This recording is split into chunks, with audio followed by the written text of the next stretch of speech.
BJP की जानिब से संबित पात्रा ने प्रेस कॉन्फ्रेंस करके कहा कि कांग्रेस मुल्क में अफवाह फैलाने में जुटी सियासत कर रही है और राहुल गांधी ने ट्वीट में जो फोटो इस्तेमाल किया है वो काफी पुराना है, गुज़श्ता रोज के किसान महापंचायत का नहीं और राहुल गांधी को मौजूदा हुकूमत की खूबियां नजर नहीं आती है, वो सिर्फ जुमला कसना जानते हैं।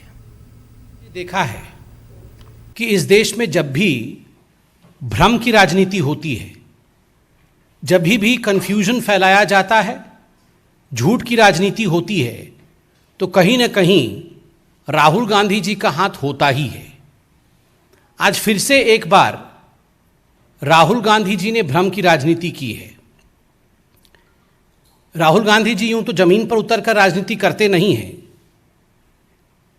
किंतु ट्विटर पे सक्रिय रूप से भ्रम की राजनीति करते रहते हैं।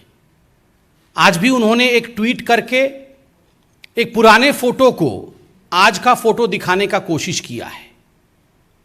किसान आंदोलन के एक पुराने तस्वीर को रख करके उन्होंने उसे वर्तमान के तस्वीर के रूप में दिखाया है।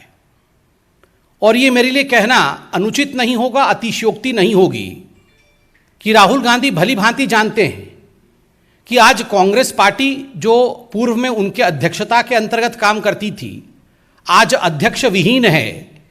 कांग्रेस पार्टी असमर्थ है जमीन पर किसी भी विषय को उठाने के लिए, और इसी कारण से कभी सोनिया जी वर्चुअल मीटिंग करती है सभी पार्टियों के साथ, तो कभी राहुल गांधी भ्रम की राजनीति के माध्यम से, झूठे फोटो के माध्यम से राजनीति करने का प्रयास करते हैं।